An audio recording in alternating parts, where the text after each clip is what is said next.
بسم الله الرحمن الرحيم. ازيكم حبايبي؟ عاملين ايه؟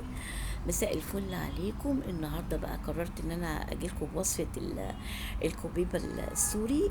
طبعا من ألذ الاكلات واوفر الاكلات. عايزه اقول لكم يعني بسم الله ما شاء الله طعمها لذيذ جدا، زائد ان هي بترمي كتير يعني ما شاء الله، واقتصاديه وحلوه جدا في العزومات.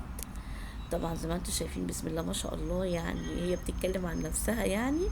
اللهم صل وسلم وبارك على سيدنا محمد وعلى اهله وصحبه وسلم. طبعا وصفة لذيذة جدا يعني، وانا هعملها بطريقة يعني هي بتتعمل في بيضيفوا البرغل، بيحطوا عليه لحمة مفرومة، وفي بنعمل البرغل كده. فانا هعمله بالطريقة الاقتصادية، ان انا مش هضيف لحمة مفرومة على الكفر بتاعها. تمام؟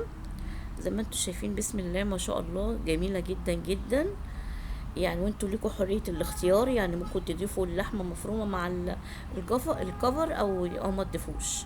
طبعا هنا معانا اللحمة المفرومة، نزلنا طبعا كده بمعلقتين سمنة ونزلنا باللحمة بتاعتنا، شوحناها شوية، وهننزل بكمية التوابل اللي هي عبارة عن بهارات لحمة، وشوية من القرفة، وشوية برضو من البشرة من جوز الطيب، وشوية توم كده بودر.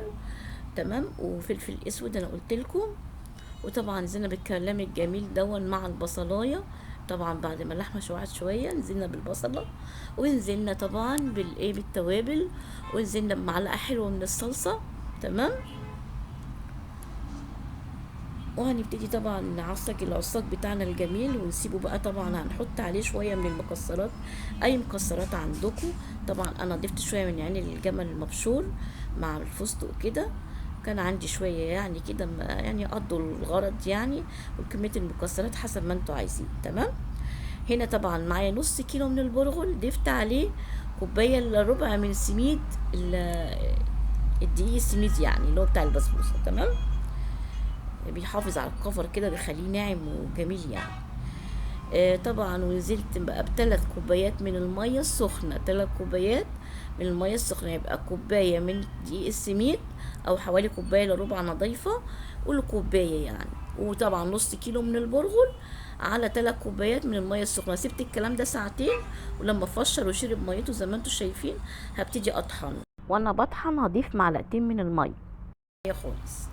اوكي؟ ويفضل ان انتوا تجيبوا طبعا برغل يكون ناعم، يبقى يعني حاجه كويسه جدا. هنا طبعا انا ضفت معلقه من الصلصه حلوه، وهضيف توابل. التوابل برضو عباره عن توابل لحمه مشكله، توم باودر، بصل باودر، بسم الله الرحمن الرحيم، ايه تاني؟ بس. وشويه من الملح وشويه فلفل اسمر، يعني ظبطنا الكفر شويه توابل حلوين كده يعني. تمام؟ وهنا بقى طبعا هنبتدي نطحن بقيه الكميه بتاعتنا. انا عايزه الخليط ناعم معايا خالص. احنا ممكن نعجنه بايدينا برضو يعني، مش شرط في الكبه، بس هنعجنه كويس جدا. طبعا انا برضو بعد ما خلطت في الكبه عجنته بايدي عجنتين تاني عشان خاطر التوابل تندمج مع الكفر وكده.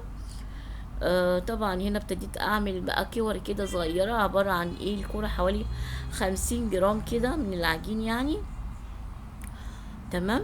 وهبتدي طبعا اغطيها بفوطه عشان ما تنشفش معايا عقبال ما احضر الخلطه. معانا هنا بقى طبعا بسم الله الرحمن الرحيم معلقتين من النشا، زائد معلقتين من الميه كده. ده انا هقول لكم هعمل بيه ايه دلوقتي.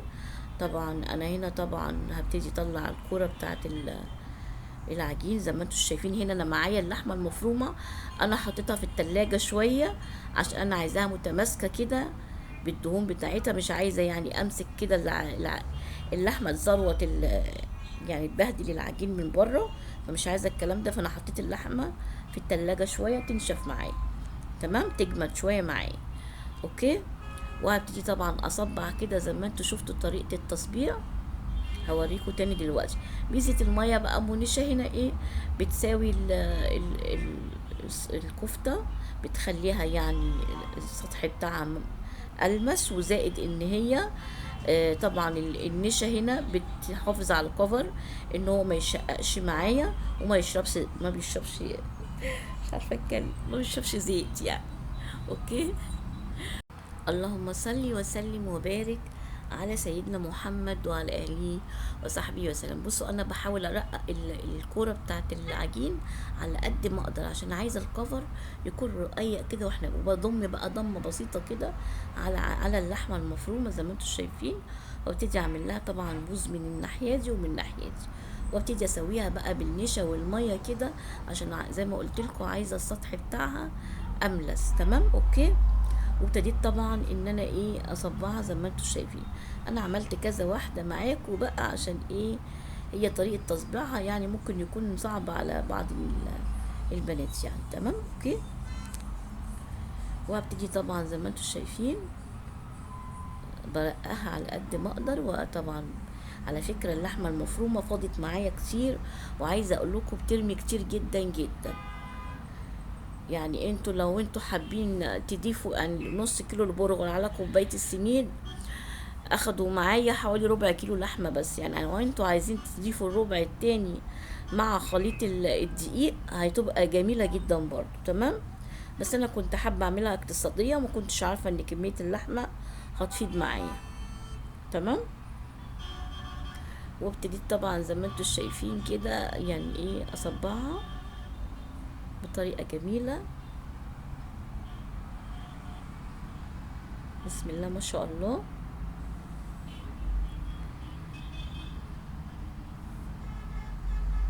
لا اله الا انت سبحانك اني كنت من الظالمين. طبعا ايه هخلص الكميه كلها زي ما انتوا شايفين.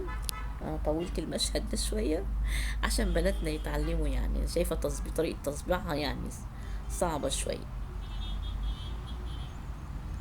زي ما انتوا شايفين خلصت طبعا الكميه كلها، وحبيت احطها في التلاجة شويه عشان تتماسك معايا، واحنا بنقليها تبقى متماسكه ما تفكش معانا. اوكي.